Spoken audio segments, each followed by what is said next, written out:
এই মাতৃভাষায় অনুপ্রাণিত হওয়া খুব প্রয়োজন। কারণ মায়ের গর্ভে থাকার সময় থেকে যার সঙ্গে পরিচিতি শুরু হয়, মার গর্ভ থেকে বাইরে আসবার সময় ওই ভাষায় শোনা হয়।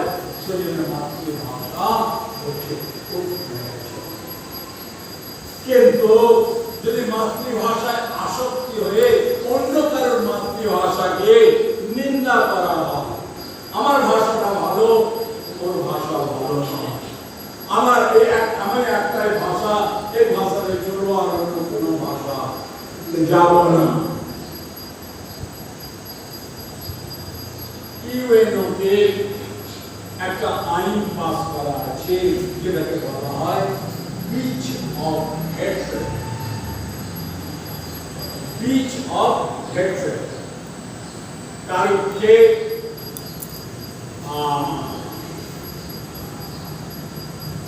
হেট্রেডকে এক ধরনের নিন্দা করি, আর একজনকে নিচে নামাবার চেষ্টা করে, এই ধরনেরই কথাটা আসছে বিচ অফ হেট্রেডে।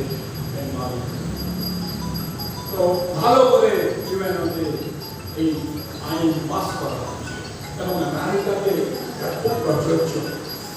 এমনকি ওদের পুলিশ ম্যাজিস্ট্রেট